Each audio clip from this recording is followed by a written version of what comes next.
Quelle est la particularité des 2 sièges rouges dans les bus je sais, c'est les sièges Nouvelle de l'amour. Compagnie à Copenhague? C'est pour les célibataires. Les sièges de l'amour. Et ils font l'amour? Non, c'est pour les célibataires. Daphné, racontez-nous. Ah, c'est des sièges pour se de bus pécho, qui quoi. sillonnent, voilà, ils ont recouvert de rouge 2 fauteuils l'un à côté de l'autre avec écrit les sièges de l'amour et donc vous vous asseyez et vous regardez comme ça et vous voilà. Si vous brûlez avec un fer à repasser, le miel vous soulagera. Le miel. Le miel. Autre exemple, piqûre de moustique, du poireau. Le poireau vous soulagera. On verra ça tout à l'heure. Donc ça fait partie. Et on se frotte le poireau sur la piqûre. Écoutez, ça, je n'ai pas osé le dire. Le légume. Calmez-vous, le légume. Voilà. Le légume.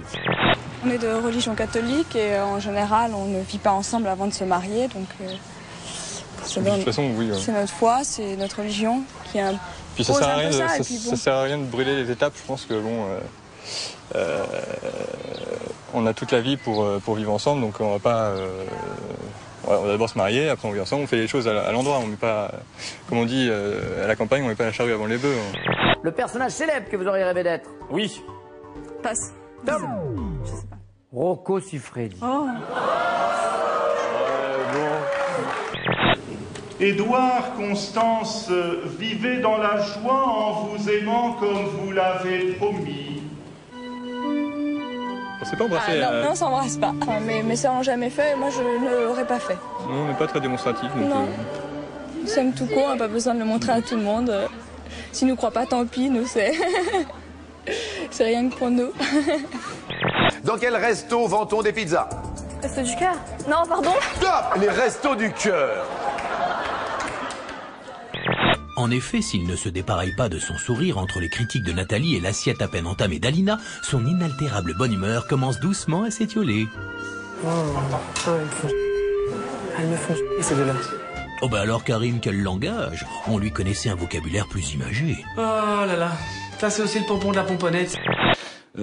Quand on m'insulte, moi, sur une antenne que je dirige, ça se passe pas tout seul. Ça, c'est la lettre que vous avez reçue ce matin? C'est ma lettre de licenciement reçue ce matin. Le facteur me l'a apportée à 10h30 pétante avec le logo de France Inter. C'est la première de ma carrière. Donc après votre chronique? Elle a été postée hier, Paris, le 22 juin 2010. Voilà. Quel est le motif? Je souhaite renouveler et faire évoluer notre antenne, patati patata, ça me conduit à aménager la grille, ma démarche s'inscrit à la fois dans la nature de notre activité et est inhérente, au métier de la radio. Je connais pas un endroit au monde où une entreprise, le PDG d'une entreprise de près de 5000 personnes se ferait, comment vous dites, pourrir, comme ça, sans rien dire, enfin je veux dire, devant 2 millions de personnes. Il y a l'insulte à votre rencontre et il y a eu insulte aussi par rapport au gouvernement. Voilà. Là aussi, est-ce que jamais je suis intervenu? Moi d'ailleurs, les politiques ne m'appellent pas. Voilà, c'est ce que j'allais vous demander. Vous n'avez pas eu de pression de la classe politique? Aucune, sur la tête de ma mère, que ce soit... J'ai dit ce matin que c'était une décision politique. J'ai reçu, il y a un petit peu plus d'1 an, un coup de téléphone d'une personne très respectable qui m'a dit, avant que ça sorte dans la presse, avant que personne ne le sache, Philippe Val, directeur d'Inter, Jean-Luc S, président de Radio France, Didier Porte et toi, dehors. Imaginez David Pujadas. Vous voyez David Pujadas, il présente un journal sérieux à 20h sur France 2.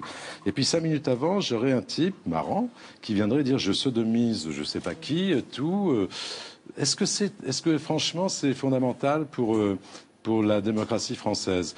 Il y a le titre du Monde où Jean-Luc S dit je ne suis pas Domenech, qui sous-entend donc que vous seriez le Anelka. Oui, voilà, mais encore une fois, je pense que si je l'avais insulté,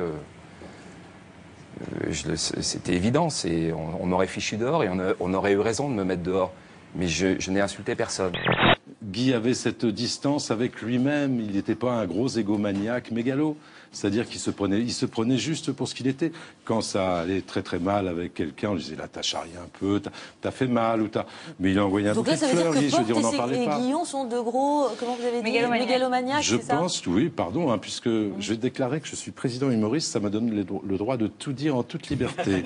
C'est l'irresponsabilité totale. Alors là, ça c'était vraiment le pompon de la pomponnette. Doucement, doucement. Voilà, l'idée c'est de... Bien Benoît. L'idée c'est de garder... Oh là, je me suis loupé là-dessus. On va la reprendre. L'idée c'est de garder... Ça va? Je suis médecin. Ça va aller. Ça va aller. Un coup dans le bas-ventre. Ça, c'est salaud. J'ai pas demandé de ça, France de foot ne fait pas ça. J'apprends à l'instant que les Bleus quittent l'Afrique du Sud. Nous allons en direct de l'aéroport de Johannesburg.